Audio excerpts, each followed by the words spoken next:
آخر کار سیریا کے باغیوں نے بشار الاسد کی آمرانہ حکومت کا خاتمہ کر دیا۔ یہ جنگ بشار الاسد اور شام کے باغیوں کے درمیان 2011 میں ایک سیول وار کی شکل میں، جو کہ دراصل عرب سپرنگ کا نتیجہ تھی، اس میں سٹارٹ ہوئی۔ اس سیول وار میں باغیوں نے ثابت کیا کہ کوئی بھی آمر، چاہے وہ جتنا بھی پاورفل ہو، ایٹ دی اینڈ اسے جانا پڑتا ہے۔ مختلف انٹرنیشنل پولیٹیکل اینالسٹ کے مطابق اور international media like Al Jazeera T V, Al Arabiya T V, CNN اور BBC کے مطابق بشار الاسد کی یہ جو سیریا کی سیول وار میں یہ جو شکست ہوئی ہے شامی باغیوں کے ہاتھوں، اس کی بنیادی طور پر 3 ریزن ہیں۔ اس ویڈیو میں ہم بڑے پریسائز اور سمپل طریقے کے ساتھ ان 3 ریزن کو سمجھنے کی کوشش کریں گے جن کی وجہ سے بشار الاسد کی گورنمنٹ کو شامی باغیوں کے ہاتھوں شکست ہوئی ہے۔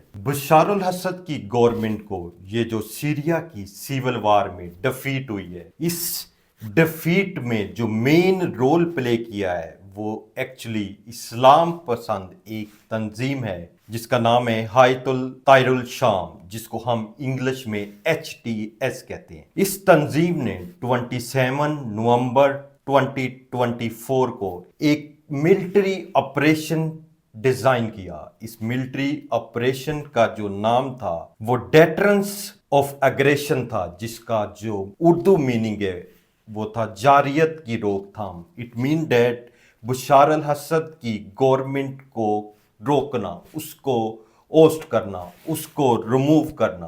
سیکنڈلی، جو سیرین نیشنل آرمی ہے جس کو ٹرکی سپورٹ کر رہا تھا، اس نے ایک آپریشن ڈیزائن کیا جس کا نام تھا ڈان آف فریڈم، مطلب صبح آزادی۔ ان کا بھی جو پرائم پرپس تھا وہ یہی تھا کہ ہم نے ہر صورت بشار الاسد کی گورنمنٹ کو ریموو کرنا ہے۔ موسٹ انٹرسٹنگلی، یہ جو سیرین ریبل تھے، یہ جو شامی باغی تھے، انہوں نے یہ جو دونوں آپریشن تھے ان کو بڑا کوآرڈینیٹڈ اور یونائٹڈ وے سے لیڈ کیا۔ ان ریبلز میں ان کی جو آئیڈیالوجی ہے وہ تقریباً ڈیفرنٹ ہے۔ ان کے اپنے اپنے ویوز ہیں، ان کی اپنی اپنی آئیڈیالوجیز ہیں، لیکن انہوں نے ان دونوں آپریشن میں بڑے اتفاق و رائے سے، بڑے کوآرڈینیٹڈ وے سے شام کی جو گورنمنٹ تھی جس کو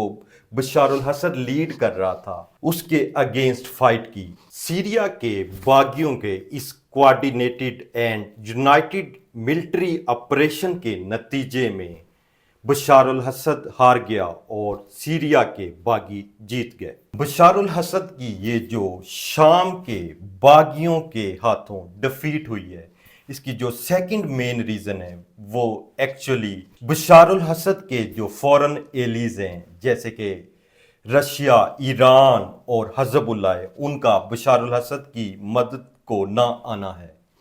ان دی پاسٹ آپ نے ماضی میں دیکھا کہ جب سے سیول وار سٹارٹ ہوئی ہے تب ہمیشہ رشیا، ایران اور حزب اللہ نے بشار الاسد کو سپورٹ کیا۔ انہوں نے بشار الاسد کو ملٹری سپورٹ دی، انہوں نے بشار الاسد کو اسپیشلی رشیا نے فائنینشیل سپورٹ کی۔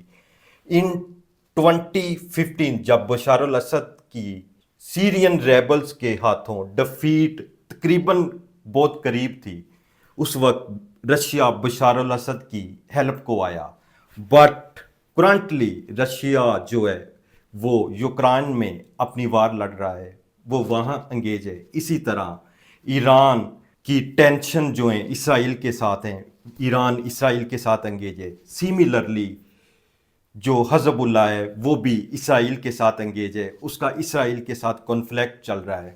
As a result Bashar al-Assad کے یہ جو فورن ایلیز ہیں جن میں ایران، رشیا اور حزب اللہ شامل ہیں، یہ اس وقت بشار الاسد کی سپورٹ کو نہ آ سکے، وہ بشار الاسد کو ملٹری اسسٹنٹ نہ دے سکے۔ ریزلٹنلی کیا ہوا، یہ جو سیرین ریبلز ہے انہوں نے اس اپرچونٹی کو بڑے ایفیشینٹ وے میں ایکسپلائٹ کیا اور اس سیول وار میں بشار الاسد کی گورنمنٹ کو ڈیفیٹ کیا۔ یہ جو بشار الاسد کی گورنمنٹ کی سیرین ریبلز کے ہاتھوں سیول وار میں یہ جو ڈیفیٹ ہوئی ہے، اس کی جو تیسری بنیادی وجہ ہے وہ سیریا کا معاشی اور انسانی کرائسس ہے. ریسنٹ ڈیز میں جو سیریا کا اکنامک اور ہیومینٹیرین کرائسس ہے وہ بڑا ایکسٹریم لیول تک پہنچ گیا تھا.